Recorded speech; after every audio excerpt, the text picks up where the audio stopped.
오늘 성경 말씀 고린도후서 4장 10절 말씀입니다. 고린도후서 4장 10절 함께 읽습니다. 천천히 시작. 우리가 항상 예수의 죽음을 몸에 짊어짐은 예수의 생명이 또한 우리 몸에 나타나게 하려 함이라. 한 번 더 읽습니다. 시작. 우리가 항상 예수의 죽음을 몸에 짊어짐은 예수의 생명이 또한 우리 몸에 나타나게 하려 합니다. 아멘. 오늘은 부활주일인데 오늘 말씀의 제목이 뭐냐면은 열린 무덤문 앞에서요. 열린 무덤문 앞에서. 어떻게 부활주일에 맞는 제목이죠? 열린 무덤문 앞에서. 열린 무덤 안으로 베드로와 또한 다른 여타 제자들이 예수님이 부활하셨다는 소식을 듣고 곧 무덤으로 가봤죠. 그리고 어디 안으로? 무덤 안으로 몸을 굽으려 보는데 그들이 만약 앞을 보지 그 안으로 들어가 보지 않고 그저 열린 무덤문 앞에서 들어가지 못하고 있었다고 한다면 어떻게 되었을까 한번 생각하면서 제목을 지어봤습니다. 그러니까 의도는 열린 무덤 안으로 아직은 들어가 부활하신 주 예수 그리스도를 보지 못한 상태를 말합니다. 아직 부활을 경험하지 못한, 아직 부활을 맞닥뜨리지 못한, 아직 부활의 주를 만나지 못한 상태의 사람들, 열린 무덤 앞에 있는 상태. 그래서 부활주일에는 조금 어울리지 않는 말씀 제목이고 오늘 말씀의 내용도 또한 그러합니다. 사실은 제목이 좀 길게 했었어요. 뭐라고 썼냐면은 우리는 아직 부활을 맞이할 준비가 되지 않았습니다. 이렇게 하려고 그랬어요. 우리는 사실 부활을 맞이할 준비가 되지 않았습니다. 우리가 예수의 죽음을 몸에 짊어진 것은 또한 예수의 생명이 우리에게 나타나게 하려 함이라 그랬거든요. 예수의 생명이 우리에게 나타난다는 건 부활을 의미하는 것이죠.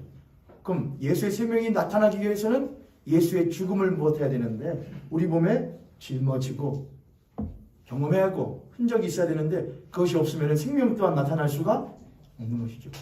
부활을 경험하려면 부활이 있으려면 무엇이 먼저 우리들의 삶 가운데에 주 예수 그리스도의 죽으심이 십자가의 경험이 우리들에게 있어야 되는데 그것이 없으면 부활주일은 아까 안수 집사님 말씀하신 것처럼 기도하신 것처럼 하나의 행사로 하나의 이벤트로 부활주일이네 끝날 거예요. 저도 그래서 부활주일 예배를 말씀을 준비를 가만히 생각하다가 저 스스로도 그렇고 잠깐만 내가 부활을 맞이할 준비가 되어 있나 생각이 들더라고요. 우리 성도님들은 부활을 맞이할 준비가 되어 계실까? 사순절 기나긴 시간을 우리가 보냈고 고난주간 성금요일을 보냈는데 제대로 보냈는가? 나는 아직 부활을 맞이할 준비가 되지 않습니다. 나는 아직도 열린 무덤문 앞에 서 있습니다 라는 생각이 들어서 여러분과 같이 부활주간이 6번이에요. 부활 후 6번째 주간까지 있는데 성령 강림 주일까지요. 그 기간 동안 우리는 무덤문 앞에 계속 있을 거예요. 그리고 성령 강림하기 전에 우리는 부활에 대해서 나눌 거예요. 그 전까지 십자가와 그리스도의 죽음에 대해서 우리는 계속해서 깊이 살펴볼 거예요. 그 기간을 보낸 후에 우리는 비로소 미약할지 모르지만 우리는 이제 비로소 부활을 맞이할 준비가 되어 있습니다라는 고백으로 말씀을 나누려고 합니다. 예수 그리스도의 부활을 감격의 부활로 받아들이는 것은 예수 그리스도의 십자가를 우리들이 먼저 크나큰 감사와 은혜의 십자가로 받아들이면서 시작하게 됩니다. 십자가를 통과하지 않고서는 예수 그리스도의 부활 또한 경험할 수 없습니다. 예수 그리스도를 믿는다고 하는 것은 예수 그리스도께서 우리를 위하여 십자가에서 죽으시고 우리를 위하여 십자가에서 또한 부활하셨다고 하는 것을 믿는 것이 바로 예수 그리스도를 믿는 것입니다. 예수 그리스도의 십자가를 경험하지 못하면 부활을 경험할 수 없고 예수 그리스도의 십자가를 믿지 못하면 부활도 믿을 수가 없습니다. 우리는 그러므로 예수 그리스도의 부활을 온전히 감격하고 또한 경험하기 위하여 예수 그리스도의 십자가로 다시 한번 돌아갑니다. 다시 한번 돌아가서 십자가를 바라보고 십자가를 통과하여 예수 그리스도의 부활을 나의 부활로서 경험할 수 있는 우리 모형교회 성도님 되시기를 주님의 이름으로 축복합니다. 아멘. 자, 그럼 어떻게 해야 될까? 생각하다가 그러면은 다시 매번 하던 걸로 돌아가야겠다. 우리가 매번 하던 근본으로 다시 돌아가야겠다. 그건 뭐냐? 예수 그리스도의 십자가의 보혈과 예수 그리스도의 십자가의 죽으심이다. 그걸로 다시 돌아가야겠습니다. 저를 따라서 예수 그리스도의 보혈과 예수 그리스도의 십자가. 우리는 흔히 예수님의 보혈, 거룩한 보배로운 피 이렇게 말하죠. 예수의 피, 예수 그리스도의 십자가에서 흘리신 피. 예수 그리스도의 십자가에서 행하신 일은 두 가지로 크게 나눌 수가 있는데, 하나는 피를 흘려주심이고 또 하나는 십자가에서 죽으심입니다. 십자가에서 피를 흘려주심, 또한 십자가에서 죽으심이 우리에게 하나님께서 예수를 통하여 허락하여 주신 구원의 두 가지의 방면이라고 할 수 있습니다. 예수님 우리를 위하여 십자가에서 피를 흘려 주셨다. 예수님 또한 십자가에서 못 박혀 죽으셨다. 예수님 십자가에서 자신의 십자가의 피를 흘려 주셨다. 또한 십자가에서 그의 몸이 죽으셨다.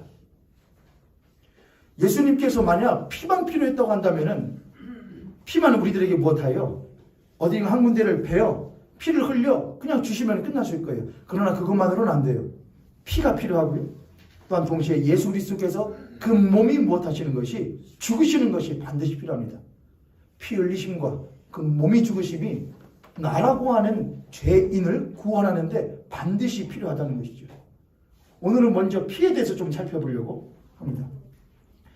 피에 대해서 살펴보기 이전에 우리가 먼저 죄인이라고 하는 것과 우리가 가지는 죄에 대하여 좀 살펴봐야 하겠습니다. 왜냐하면 우리가 죄가 없고 또한 죄인이 아니라고 한다면 예수의 피 또한 우리들에게 필요하지 않을 것이기 때문에 그렇습니다. 로마서를 보게 되면은 특히 사도 바울은 로마서를 통하여 우리들이 모두 다 죄인이라는 사실에 끊임없이 주지시켜 줍니다. 우리는 죄인이다. 우리는 죄를 범한 자들이다. 사도 바울은 그 죄에 대해서 크게 둘러하는데 첫 번째는 죄들입니다. 죄들. 영어로는 죄를 sin이라고 해요. sin. S-I-N 하는데 영문 번역할 때에 뒤에다가 S를 붙여서 죄들이라는 말을 해요. 죄들. 이거는 범죄를 말합니다. 우리들의 범죄함, 우리들의 죄들. 이건 행위적으로 겉으로 드러난 범죄들을 말합니다. 사도 바울은 또 한 가지를 말하는데 뒤에 S를 붙이지 않은 복수로서의 S를 붙이지 않은 죄에 대해서 말합니다. 이거는 우리들의 죄인됨을 말할 때에 그렇게 말합니다. 그러니까 죄들이라고 하는 것은 우리가 겉으로 드러나는 우리가 행하는 우리들의 행위들을 말합니다. 죄라고 할 때의 단수로서의 죄는 우리의 어떠함에 대해서 말합니다. 우리가 죄인됨, 우리 안에 죄의 근본이 있음, 우리 안에 죄의 권세가 작동함, 우리는 그런 죄의 권세와 죄의 근본에 억눌려 따라갈 수밖에 없는 죄인임. 우리들의 어떠함은 바로 죄입니다. 죄. 그러한 죄의 근본이 우리 안에 작동을 하기 때문에 우리의 겉으로서 행위적인 죄들이 드러나게 되어지는 것이죠. 그러면 이 두 가지 가운데 무엇을 해결해야 될까요? 뭘 해결해야 될까요? 우리는 이 두 가지 모두 다 해결해야 됩니다.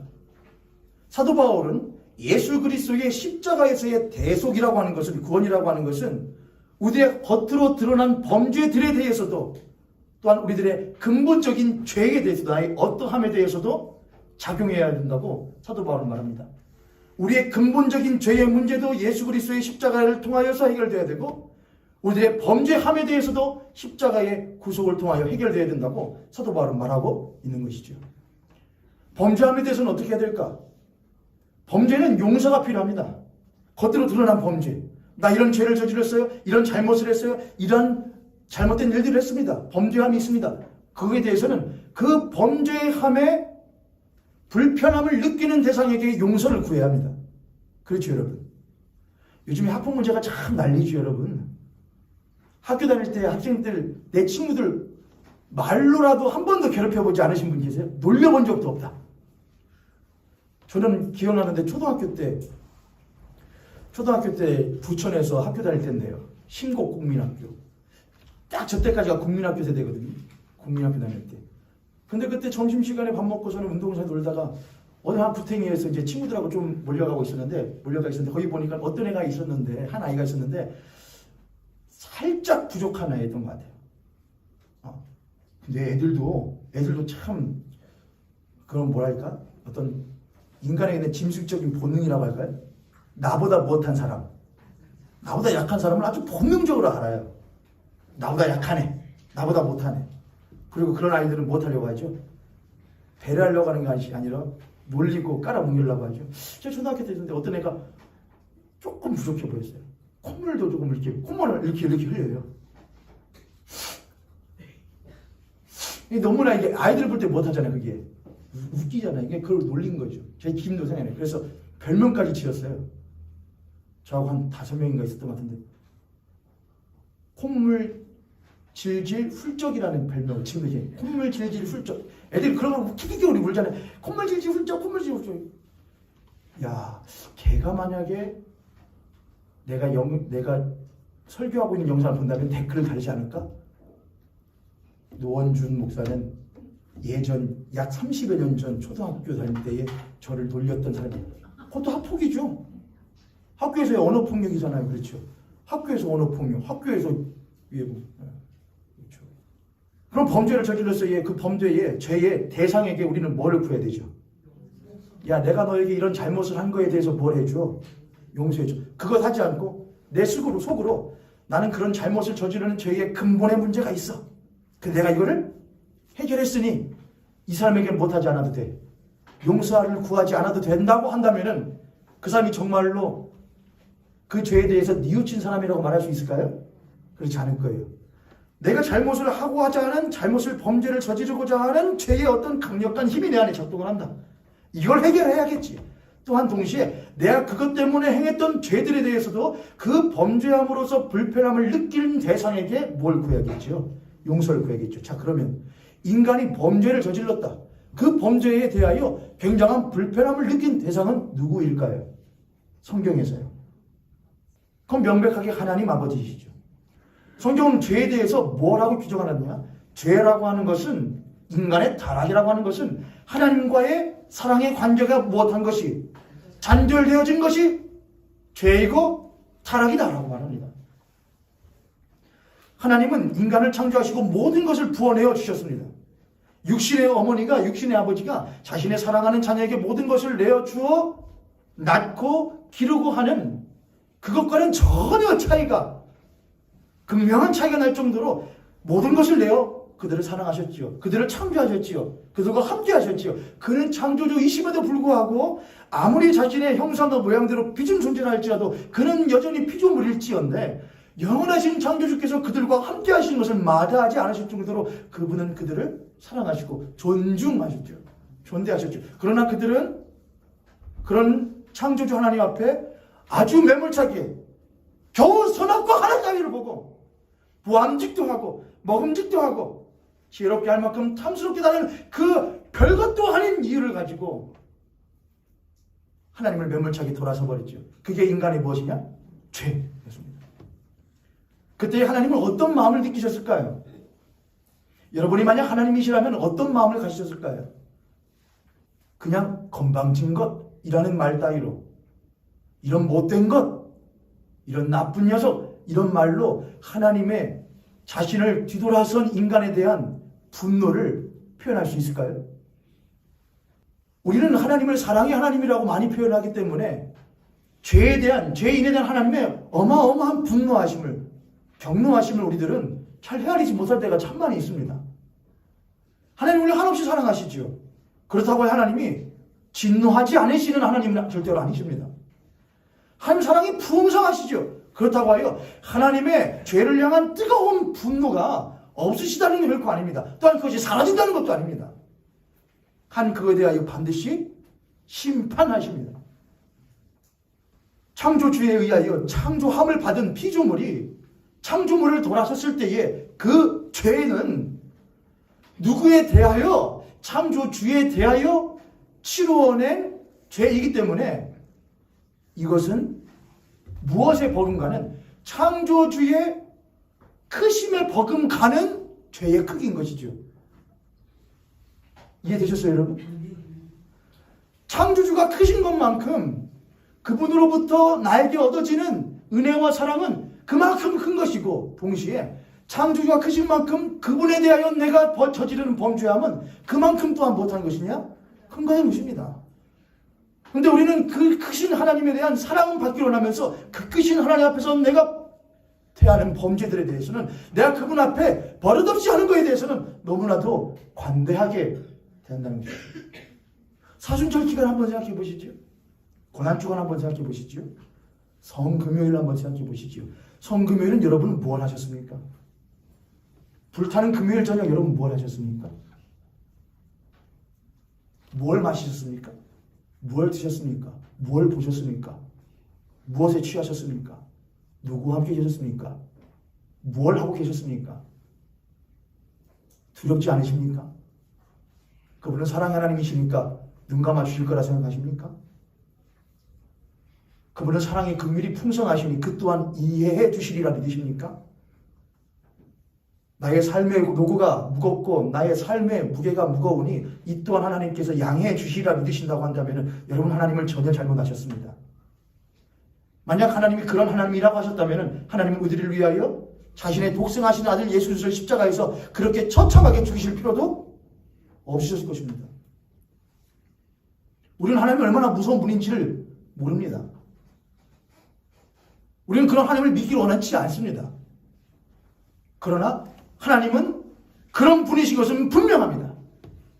하나님의 사랑이 그렇게 크시기에 그 사랑을 함부로 여기는 이에 대해서는 아주 흑현 심판을 하시는 분이신 우리는 절대로 무시하지 말아야 됩니다.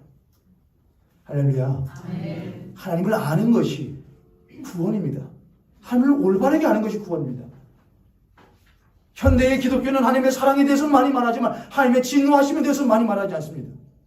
하나님의 십자가가 하나님의 사랑을 품고 있다는 것을 많이 말하지만 하나님의 십자가가 자신의 독생하신 아들 예수 그리스도를 그렇게, 그건 속된 말로 그걸 알지 못하는 사람들이 볼 때는 무슨 죽음이냐? 그건 죽음입니다.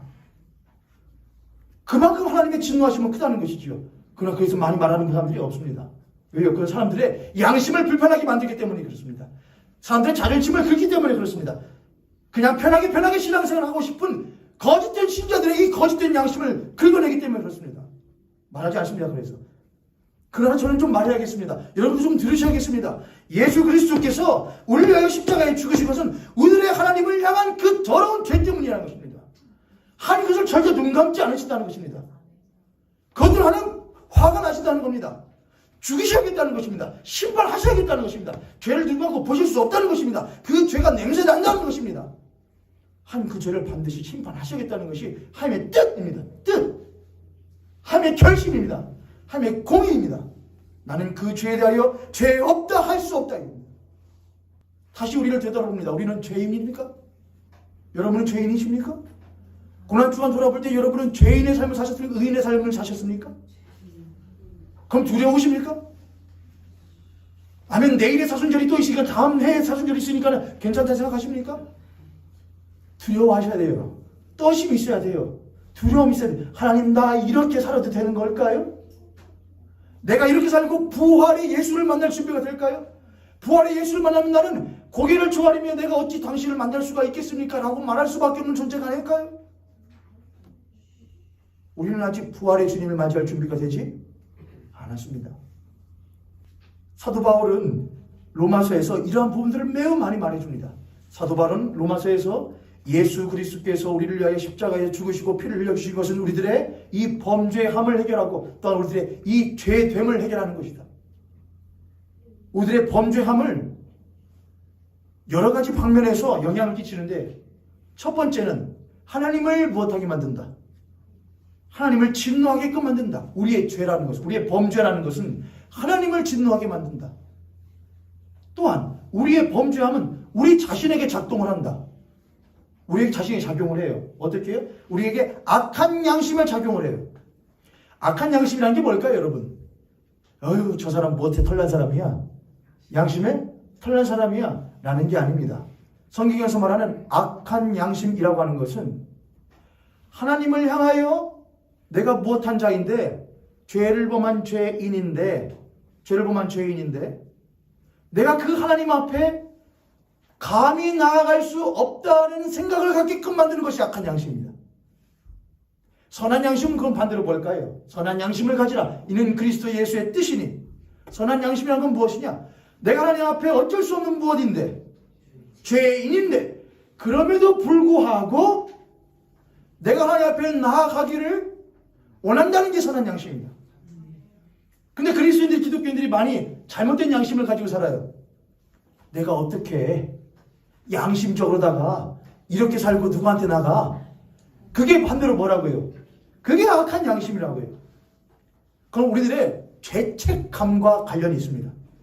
내가 하나님이 이렇게 잘못하고 이렇게 잘못 사는데, 내 앞에 범죄했는데, 내가 이런 신앙생활 하는데 어떻게 하나님께 나가? 우리 옆에 선생님, 앞에 선생님 보시고 그렇게 한번 축복합니다. 이 시간 참 잘 오셨습니다. 한 번 더 축복합니다. 이 시간 나와주셔서 정말 고맙습니다. 왜냐하면 너무 잘하시는 거예요. 왜냐하면 저 같으면 안 나왔을걸요.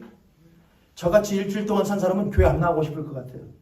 아휴, 뭐 하라고 교회 나가면 또 뭐라고 할 것이고, 괜히 찔림은 있고, 노은주 목사도 분명히 여러분 그렇게 할 거면 또 뭐라고 할 것이고 할 것인데, 에라이 그렇게 할 바에는 못하지 말자. 나가지 말자. 그런 마음 안 가져보신 분 있어요, 없어요, 여러분? 이 악한 양심, 우리의 마음 가운데 그게 악한 양심이에요. 내가 이렇게 하는데 하나님 앞에 나아가면은 안 되지 않을까? 내 스스로가 내 스스로를 죄책감을 느끼는 거예요. 난 죄인이야. 나 잘못했어. 나 잘못한 사람이야. 하나님 앞에 나아갈 수 없는 사람이야. 근데 내가 어떻게 나가? 그게 악한 양심이고 죄책감이에요. 그러니까 죄라 범죄함이나 내가 알잖아, 내 삶을요. 내가 어떤 하나님 앞에 어떤 삶을 사는지. 세상 사람들은 문제없어라고 말하지만 내 양심은 그게 아니라는 말을 해요. 그럼 그것이 악하게 작동을 해요. 야, 그치? 너 그런 사람이지? 그러니까 어떻게 나가? 라고 내 스스로에게 막 말한다 이거예요.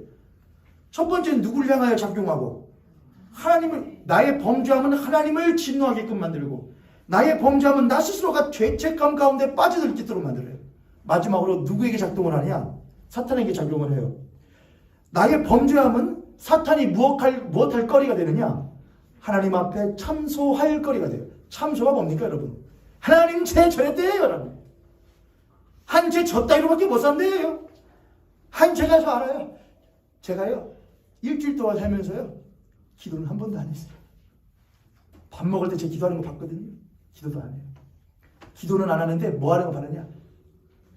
거짓말하는 거 봤어요. 쟤요, 뭐 했대요? 저거 했대요. 그렇게 참소해요. 우리의 범죄하면 사단에게 참소할 근거를 마련해 줘요. 이해되셨죠, 여러분? 그러니까 지금 제가 사람의 범죄함과 인간의 행위로서의 범죄함과 행위를 범하도록, 죄를 범하도록 만드는 인간의 죄성, 어떠함을 모두 해결해야 된다고 그랬어요. 인간의 범죄함을 해결하려면은 예수 그리스도의 피가 있어야 해요. 피가 필요해요. 피의 의도는 무엇이냐?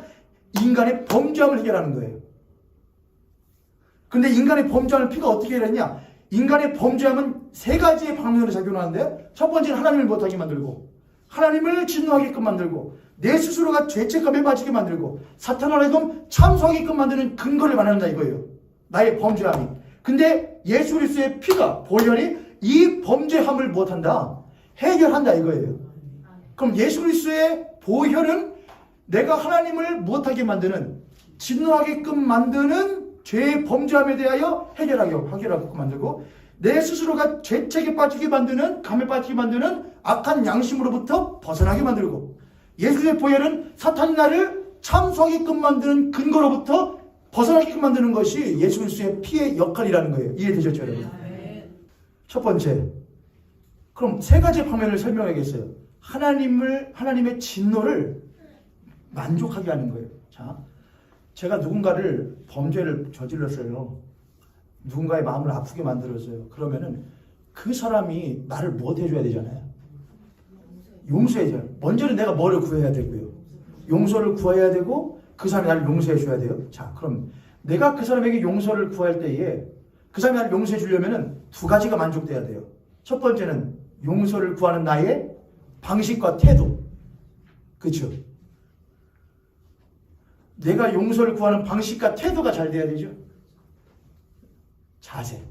두 번째는요, 그 사람이 방식과 태도가 잘 되어서도 그 상대방이 만약에 만족스럽지 않으면은 그 사람이 충분히 내가 그 사람에게 행한 범죄함으로 인하여 상한 마음이 못하도록 어루만져질 때까지 나는 뭘 구해야 되는 거냐? 용서를 구해야 되는 것이죠.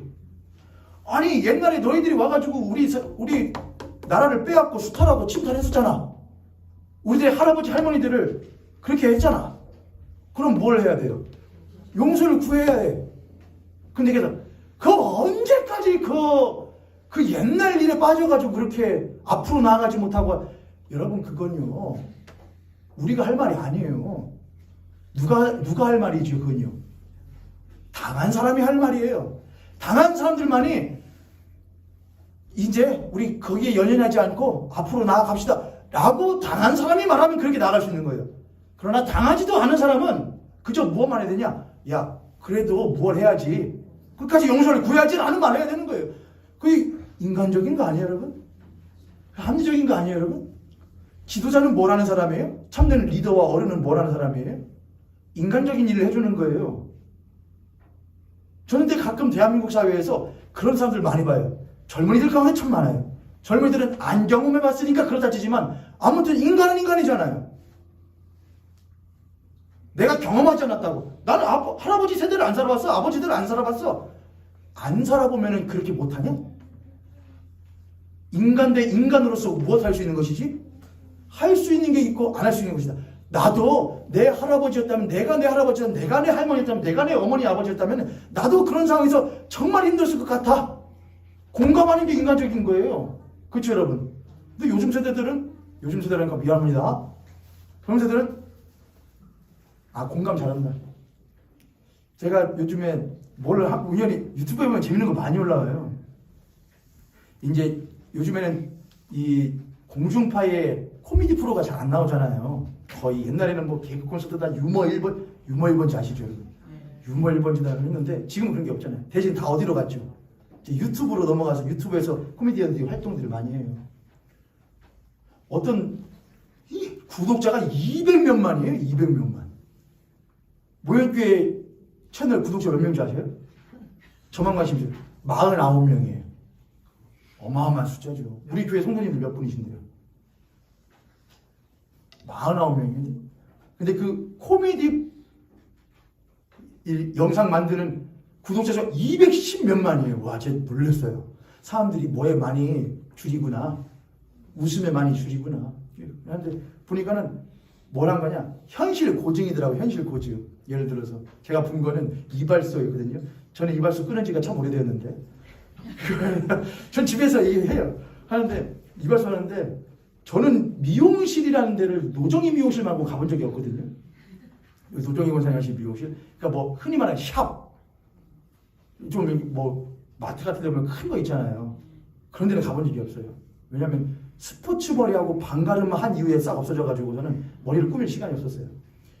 근데 그 현실 고증 미용실 해주는데 너무 재밌는 거예요. 그래서 야 진짜 재밌다. 얘는 어떻게 이렇게 특징들을 다 잘 봐줘가지고 캐릭터들을 잘 살리냐. 저희 아내한테 보여줬죠. 아내도 이게 뭐냐고 하다가 보더니 본인도 이제 빠진 거 하더니 그것도 보고 또 다른 것도 보고 막 하는 거예요. 그래서 야 재밌다 하다가 제가 또 청소기를 집에서 밀고 있다가 하여튼간 청소기 밀다가 별 생각을 다 해요. 하다가 잠깐만 참 재밌다. 그게 요즘 그 나오는 코미디언들이 딱 20대부터 30대 후반까지 코미디언들인 것 같아요. 많이 가면 40대 초반 가는 척하지. 근데 보는데 그걸 왜 만들었을까 생각을 했어요. 그 영상을 왜 만들었을까? 영상을 만든 이유가 뭘까? 그 영상을 만든 이유는 뭐냐? 공감. 야, 우리 이렇게 살지 이거예요. 우리 미용실 가면 꼭 이러잖아. 그치? 우리 네일 아트 받으면 꼭 그러잖아. 그치? 너희들도 그렇지. 야, 우리 뭐 할 때 꼭 그러잖아. 이거 회사에서 보면 꼭 그러잖아. 직장 가면 꼭 그러잖아. 그치? 목적은 뭐냐? 너도 그렇지? 우리 그렇잖아 이거예요. 공감 내용상. 근데 본래 코미디라고 하는 거는 무엇이 목적이었거든요? 코미디의 목적은 해소였어요. 해소. 단지 해소가 아니고 올바른 방향으로서의 해소였어요. 그래서 코미디에는 항상 풍자와 해악이 들어갔거든요. 예를 들어서 정치권이 잘못 간다. 그럼 코미디는 뭘 하느냐? 그것 때문에 대중들이 못해요. 부글부글 끓어올라요. 그러면 그걸 해소시켜주면서 야, 쟤는 저렇게 잘못하고 있잖아. 원래는 이렇게 해야 되는데. 그치? 하면서 해소시켜주는 거예요. 공감대를 형성하고 올바른 방향으로 배출할 수 있게 해줘요. 해소를 시켜줘요. 그게 풍자와 해악이거든요. 근데 요즘에 코미디는 그건 없어요. 제가 보니까. 공감은 있어요. 너도 그치? 우리도 그치? 우리 그렇잖아! 있어요. 근데 공감은 있는데 뭐는 그냥 방향이 없더라고요. 제가 보니까. 그럼 어떻게 할 건데? 없어요. 왜 그럴까 생각했어요. 청소기 밀다 생각한 거예요. 왜 그럴까? 아, 지금의 세대의 특징은 공감이 아주 커요. 근데 뭐는 아주 장이냐? 그럼 어떻게 할까? 왜 하겠다? 방향에는 큰 관심이 별로 없어요. 방향, 기준, 의도, 목표, 삶의 목적, 가치 이런 건 별로 아니고 공감. 전 이건 꼭 나쁜 건 아니라고 생각을 해요. 하지만 반드시 부작용은 일어날 거예요. 이미 일어나고 있고. 하나님을 향하여 우리들이 용서를 구할 때 그 하나님이 충분히 무엇하시도록 충분히 만족하실 수 있도록 우리가 그분 앞에 뭐라 해야 되냐? 그분 앞에 나아가 용서를 구해야 되는 것이죠. 그럼 하나님의 만족을 위해 우리는 어떻게 될까? 첫 번째로 출애굽기 12장 13절 말씀 한번 찾아봅니다. 출애굽기 12장 13절 함께 읽습니다. 시작. 내가 애굽 땅을 칠 때에 그 피가 너희가 사는 집에 있어서 너희를 위하여 표적이 될지라. 내가 피를 볼 때에 너희를 넘어가리니 재앙이 너희에게 내려 멸하지 않으리라. 피에 대한 이야기를 볼 때에 물론 창세기로 갈 수도 있겠지만은 피에 대한 이야기가 어떤 한 백성들에게, 어떤 민족에게, 어떤 인간들 대상들에게 직접적으로 행하여진 것을 찾으라고 한다면 출애굽기의 유월절 사건을 봐야 돼요. 피가 너희에게 피를 무엇하라? 문설주 문인방에 바르라. 그리하면 사망이 너희를 넘어가리라. 피를 바르라? 그럼 사망이 너희를 넘어가리라. 물론 나중에 너희들은 그 어린 양의 피를 바르고 어린 양을 그 안에 있는 식구들이 함께 못하라. 그 피 먹으라는 것은 다음에 할게요. 다만 피를 바라요. 피를 바르라. 그리하면 죽음이 못하리라. 너희를 넘어가리라. 한 군데 저 찾습니다. 히브리서 9장 11절부터 12절까지입니다.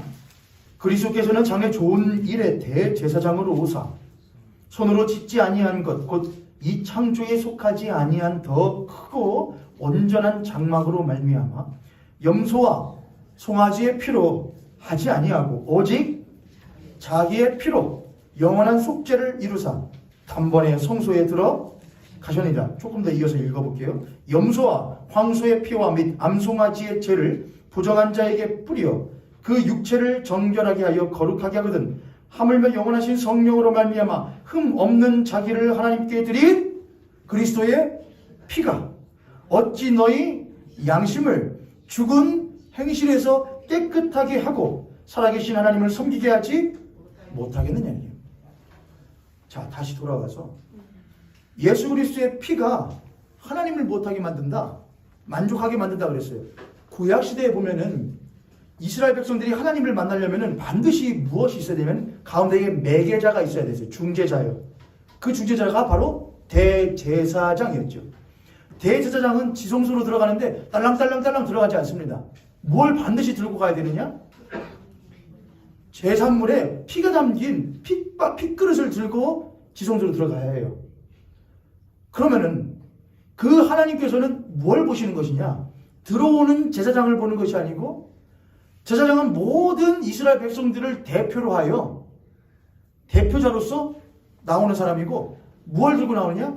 피를 들고 오는 거예요. 생명이 담긴 피를 들고 와요. 그럼 하나님께서는 뭘 보시느냐? 모든 백성들의 대표로서 온 자를 볼 뿐만 아니라 그 자가 뭐를 들고 왔는지를 보신다 이거예요. 그것이 하나님이 지금 이스라엘 백성을 만나야 되는데 그냥 야 이렇게 만나는 게 아니라 이거예요. 그들을 그렇게 만날 수 있는 상황이 아니에요. 왜요? 무엇이기 때문에? 죄라고 하는 것이 그 사이를 가로막기 때문이에요. 그럼 그 죄를 넘어가야 할 것이 필요해요. 그 죄를 통과해야 할, 그 죄를 넘어서야 할 무언가가 필요해요. 그것이 무엇이냐? 그게 피였다 이거예요. 피. 염소와 황소의 피, 양의 피가 하나님의 그 죄를 향한, 죄를 범한 또한 백성들을 향한 뜨거운 하나님의 진노하심을 무엇하게 만드는, 누그러뜨리게 만드는 역할을 무엇이 했던 것이냐? 피가 했던 거예요. 6월절 어린 양 사건이 있을 때에 애굽에 무엇이 들어가요? 죽음의 사자가 들어가요. 죽음의 사자가. 그래서 뭘 하느냐? 들어간 곳마다 사람들이 모든 것의 첫 것이 죽임을 당해요. 죽임을 당해. 그럼 뭐예요? 심판이죠. 야, 보내라. 보내지 않으면 하나님께서 심판하실 것이다. 심판이 있어요. 근데 무엇을 바른 자면은, 피를 바른 자는 심판이 못한다. 심판은 뭐예요? 여러분이 누구를 심판할 때에 그는 진노함이 없이 돼요? 저건 명백하게 잘못한 것이니까 그 죄에 대해서 뭘 해야겠습니다. 심판을 해야겠습니다. 그건 진노함이 있다고요. 하나님이 너희들은 명백한 죄인이고 명백한 죄를 저질렀으니 그에 대한 마땅한 심판을 받아야 한다 이거예요. 그럼 우리가 그걸 어떻게 넘기냐 이거예요. 막 화가 막 나 있어서 하나님이 반드시 저걸 죽여야겠다. 그럼 뭘 가지고 있어야 돼요? 피가 뭐예요, 여러분? 피에는 생명이 담겨 있는 거예요.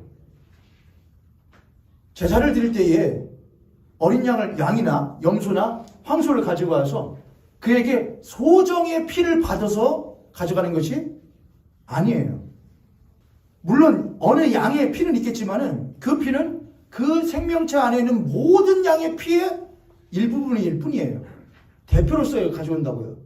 그냥 그 생명체는 그 피를 모두 다 못하고 쏟아 죽는 거예요. 그냥 그 피 안에는 그 생명체에 무엇이 담겨 있는 것이냐? 생명이 담겨 있음과 동시에 그 생명체에 죽음 또한 담겨 있어요. 그러니까 하나님이 보시는 그 피는 그 피의 주인의 생명과 함께 무엇이 담겨 있는 것이냐? 죽음을 보는 거예요. 하나님은 죄에 대하여 반드시 심판하시고 그 심판의 결말은 뭐냐? 죽음이에요. 사망이에요. 사망이에요. 하나님은 죄를 그냥 넘어가지 않으시고 반드시 심판하시고 죽게끔 하신다고요. 죽이신다고요. 저를 따라서 한번 하시죠. 하나님은 죄인을 반드시 멸하신다. 나는 죄인입니까? 인이십니까? 여러분은 범죄하셨습니까? 안 하셨습니까? 그럼 하나님 반드시 뭐 하신다? 심판하신다. 죽이신다고요. 이건 하나님이 약속하신 거예요. 하나님이 약속하신 거예요. 난 반드시 죽인다. 그럼 그걸 어떻게 누그러뜨릴까? 올바른 방식과 자세로 그가 만족하실 만큼의 양으로 해야 된다 이거예요. 나의 죄로 인하여 심한 상함을 받으신 하나님의 마음을 어루만지려면 올바른 방식과 자세로 또한 그만큼의 양으로 해야 된다 이거예요. 하나님께서는 완벽하게 만족할 수 없지만 한시적으로 그들의 죄를 덮고 넘어갈 수 있는 방편을 마련해 주셨는데 그게 바로 짐승의 피였던 거예요. 염소의 피, 황소의 피, 양의 피, 비둘기의 피, 그것을 하나님이 한시적으로 그래, 그것이 100% 나를 못하게 할 수 없지만, 만족시킬 수 없지만, 내가 만약 그것을 그냥 넘어가 주지 아니하면, 간과해 주지 아니하면 내가 너희들을 무엇할 수밖에 없으니, 죽일 수밖에 없으니, 여러분의 자녀들이 여러분에게 한 잘못에 대해서 여러분의 100% 만족하면서 용서해 주시나요? 왜 그런 말이에요? 에휴, 저거 무엇도 시원찮을 것 같아. 씹어먹어도, 여러분이 그런 말 하시면 아니죠. 아니, 그런 분들 가끔 그런 자녀들 있잖아요. 가끔 씹어먹어도 시원찮을 일을 하는 자녀들 있죠. 하지만 걔네들이 아빠 엄마 내가 어떻게 해야 아빠 엄마를 만족시켜 용서를 어떻게 하면 엄마를 속 시원하게 해드릴 수 있을까요? 그렇게 하는 자녀도 별로 없고 안 하죠. 하지만 엄마 아빠는 어떻게 해요? 야 그냥 그거 했으니까 됐다고 하고 넘어가 이렇게 해요. 안 그러면 내가 지금 못하게 생겼으니까 너를 어떻게 하게 생겼으니까 넘어가. 되게 그렇게 하나님 똑같아요. 내가 지금 너희들을 그렇게 넘어가지 아니하면은 너희들을 어떻게 할 수밖에 없으니 한시적으로 일시적으로 나의 분노를 진노를 삭힐 수 있는 방편을 하나님이 마련해 주신 것이 바로 뭐냐? 제사였고 짐승의 피였다 이거예요. 그러나 그것은 한시적이다 이거예요. 영원하지도 않고 영속적이지도 않다 이거예요. 그러므로 하나님께서 영원하고도 영속한 결코 변하지 않는 단 한 번의 제사를 드리게끔 하시는데, 그것이 곧 하나님께서 마련하신 방식과 자세로, 또한 하나님께서 만족하실 만큼의 양으로 하나님께서 마련하신 제사예요. 그것이 바로 예수 그리스도 자신의 하나뿐인 독생하신 아들 예수 그리스도가 우리와 같은 인간이 되어 우리의 모든 죄를 대신 담당하시고, 나 대신, 우리 대신, 나 같은 죄인 대신하여, 나 같은 죄인 살리시기 위하여, 나의 죄를 대신하여, 나의 더러운 말을 대신하여, 나의 더러운 손으로 행한 일을 대신하여, 나의 더러운 생각을 대신하여, 내가 다른 사람들과 내 몸을 함부로 굴린 것을 대신하여, 내 것이라고 여기면서 함부로 굴린 것을 대신하여, 자신만만하게 될 거니까, 내 삶이니까, 내 육체니까, 내 몸뚱아리니까, 내 생각이니까, 내 혓바닥이니까 함부로 할 수 있다고 하는 내 몸과 내 생각과 나의 삶을 대신하여. 저는 이 말 할 때마다 무서워요. 왜냐하면 제가 무슨 말을 하고 산지 제가 아니까, 무슨 행동하고 산지 아니까, 어떻게 제가 굴리고 산지 아니까. 여러분은 안 무서우십니까? 그걸 대신하여요. 저 같으면 안 대신해줘요. 대신할 가치가 있어야 대신해주죠. 그런 하나님은 그렇게 하셔요. 왜요? 너는 내 아들 예수 그리스도를 대신할 만큼 가치 있다. 그래, 그 아들 예수 그리스도를 우리와 같은 인간으로 주시어 십자가에서 못 박혀 죽게끔 만드시는 노원주는 천하에 쓸모없는 백종과 같은 놈이나, 그는 그럼에도 불구하고 나의 사랑받을 만한 가치가 있는 자이다. 그러므로 나는 그를 살리기 위하여 그를 향한, 그를 죽여야 되는, 죄인인 그를 죽여야 되는 뜨거운 진노를 해결하기 위하여 하나의 방편을 마련한다.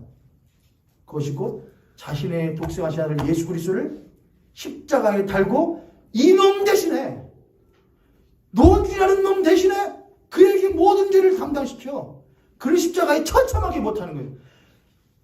예수 그리스도 성자여, 그대가 이제는 이이다. 내가 쏟아부어야 할 모든 진노를 이제 그대에게 모두 부어. 그래야 예수 그리스도는 하나님의 아들이심에도 불구하고 인간이 되셨고 말 구원하셨고, 그는 하나님의 아들이심에도 불구하고 사랑하는 제자들에게 배신당하고 사랑하는 이들에게 내몰림을 당하여 모든 사람들에게 죽이라 죽이라 저를 십자가에 못 박으라는 말을 들으셔야 됐고, 대제사장 안나스와 대제사장 가야바의 뜰에서 수많은 사람들에게 주먹으로 맞고 뺨을 후려치며 당하고 침뱉음을 당하는 모욕을 받으셔야 됐고, 내가 받아야 될 것이었는데 그가 대신 당하셨고, 그는 나무에 손이 착고가 끌려서 움직일 수 없는 상황에서 등짝을 동물의 뼈가 박힌 채찍으로 처참하게 맞으셔야 됐고, 그는 살점이 뜯기셔야 됐고, 그는 골고다 언덕을 오르셔야 됐고, 내가 올라야 할 것인데 그는 십자가에서 두 손과 양 발과 양 손에 머리에 양 한쪽 창 옆구리에 창 찔림을 받으실 수밖에 없어요. 그 모든 것이 죄인을 향한, 나를 향한 하나님의 뜨거운 무엇이었다는 것이죠. 진노하시면 나는 그렇게 싫어. 난 네가 죄 지는 것이 그렇게 싫어. 난 네가 범죄한 가운데 있는 것이 그렇게 싫어. 난 내 것이, 나의 사랑하는 것이, 사랑하는 자가 그렇게 사는 것이 나는 정말 싫어. 그냥 넘어갈 수 없어요. 그렇다고 널 죽일 수는 없지 않냐. 그러니 내 아들을 달고 내가 너를 죽이마. 대신 담당하마. 예수 그리스도께서 양과 염소와 황소의 피가 아닌 하나님이신 아들 예수 그리스도께서 흘리신 피만이 수만 수천 마리의 모든 양들의 피를 흘린다 할지라도 어찌 하나님의 마음을 만족시킬 수 있으며, 어찌 하나님의 분노하심을 잠재울 수가 있겠습니까?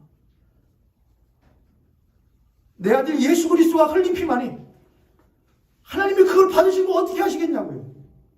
그 피를 하나님이 받으시고 대제사장 되신 예수 그리스도께서 자신이 흘리신 피를 들고 성부 앞에 나아가실 때에 성부께서 그걸 어떻게 보시겠냐고요. 짐승의 피도, 황소의 피도, 염소의 피도, 양의 피도 받으시면은, 그래, 그 짐승 하나가 눈물 흘리며 흘려내는 그 피 보고 내가 넘어가 주마 했는데, 자신의 아들이 흘린 피를 자신의 아들이 들고 나올 때에 성부께서는 어떻게 그걸 받으시냐고요. 오지 말아라 할 거예요. 나 그거 볼 수 없다 할 거예요. 됐다. 내 모든 진노가 그걸로 사해졌다. 충분하다, 만족하다. 그렇게 하시지 않겠습니까? 그 피에 대해 하나님께서는 이렇게 말씀하시래요. 베드로전서 1장 한번 보겠습니다. 베드로전서 1장 18절 19절. 너희가 알거니와 너희 조상이 물려준 헛된 행실에서 대속함을 받은 것은 은이나 금같이 없어질 것으로 된 것이 아니요 오직 흠없고 점없는 어린 양 같은 그리스도의 보배로운 피로 된 것이라. 함께 읽습니다. 시작. 너희가 알거니와 너희 조상이 물려준 헛된 행실에서 대속함을 받은 것은 은이나 금같이 없어질 것으로 된 것이 아니요 오직 흠없고 점없는 어린 양 같은 그리스도의 보배로운 피로 된 것이니라. 아멘. 이것은 우리의 행실에서 난 것이 아니고 헛된 행실에서 난 것이 아니라 금이나 한같이 없어질 것으로 된 것이 아니고 오직 그리스도의 영원한 피로 말미암아 된 것이다. 할렐루야. 예수의 피로 말미암아 된 것이다. 자, 그러면 하나님은 무엇에 대하여 평가를 하시느냐? 예수 그리스도께서 자신을 죽기까지 버려 십자가에서 내어주신 그 자세와 태도, 자신의 생명을 내어 담아온, 자신의 손에 담아온 그 피를 보시고 하나님 못 하신다? 만족하시고 그것에 대하여 평가하셔요. 그것에 대하여. 자, 그러면은 우리들에 대해서 하나님께서 뭘 요구하실까요? 우리들에 대해서 단 한 가지만 요구하셔요. 너는 그 피를 믿느냐? 너는 내 아들 예수 그리스도가 너를 대신하여 흘려내는 피를 믿느냐 이거예요. 아니면 너는 악한 양심에 빠져 나를 함부로 만족시키려고 했던 너의 행실을 믿느냐 이거예요. 한 주간에 3 동안 사순절 동안 고난 주간 동안 열심으로 어떤 이들은 3일 동안 금식하기도 3일 금식하기도 하고 어떤 분들은 더 하시기도 하고 많이 있을 거예요. 그러나 그것으로 누구를 만족시킬 수 없느냐? 하나님 만족시킬 수 없어요. 마틴 루터가 종교개혁가던 마틴 루터가 했던 것처럼 무릎으로 계단을 피떡이 될 때까지 무릎이 피떡이 될 때까지 계단을 오른다 할지라도 하나님의 그 진노하심 만족시킬 수는 없어요. 하나님 만족시킬 수 있는 것은 오직 하나밖에 없기 때문에 그래요. 그것은 그의 아들 예수 그리스도의 피값밖에 없기 때문에. 그러므로 우리가 악한 양심에서 벗어나는 것 또한 무엇을 들고 나가는 것뿐밖에 없냐? 하나님, 아버지, 나를 대신하여 나로 하여금 그 사망을 벗어나게끔 만드시게 하시기 위하여 흘려주신 당신을 거룩하신 나를 예수 그리스도의 거룩한 피만 들고 내가 나갑니다. 이 피가 나를 살게 하며 이 피가 나를 생명을 얻게 하며 이 피가 나를 죄로부터 벗어나게 만드는 것임을 내가 믿고 나아갑니다. 이 피가 없어 나는 아무것도 아닙니다라고 말하는 것만이 그리스도인이 해야 할 고백이라는 것이죠. 할렐루야. 이 고백이 여러분에게 있냐는 것입니다. 우리에게 있냐는 것입니다. 특세를 할 수도 있죠. 사순절 내내 특세할 수도 있습니다. 새벽으로 저녁으로 하면 좋죠. 그러나 그럼 뭘 하기 위한 특세냐? 내가 그리스도의 피만을 의지하기 위한 특세인 거예요. 신앙생활은 무엇이냐? 그리스도의 피만 의지하게 하기 위한 나의 신앙생활인 거예요. 피 없으면, 피값이 없으면 사함이 없어요. 그리스도의 피의 능력이 없으면 구원의 능력이 없어요. 우리의 범죄는 예수 그리스도의 피로만이 해결함을 받아요.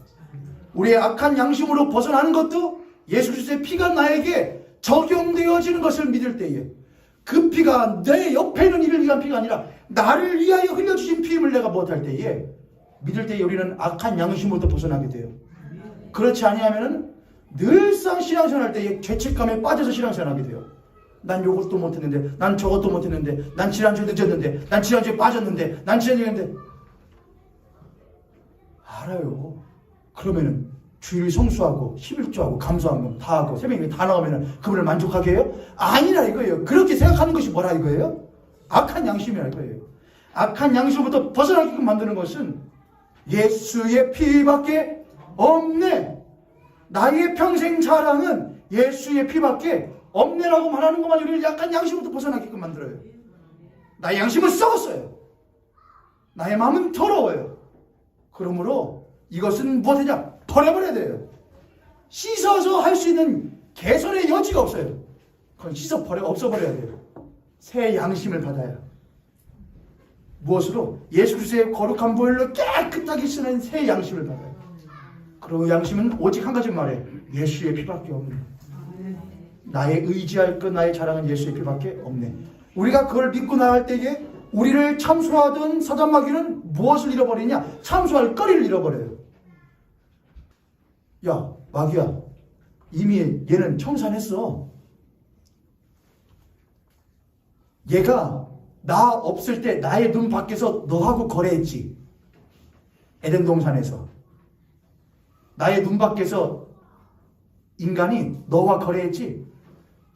이 사람은 네 눈 똑바로 뜨고 있는 앞에서 나와 무엇한 거냐? 나와 사랑의 거래를 했다. 약속을 했다. 우리가 그거 하는 거예요. 주일날 예배드리고 그거 하는 거예요. 사단마귀가 눈 똑바로 뜨고서는 교회 오는 사람 보고 나가는 것 보는 똑바로 눈.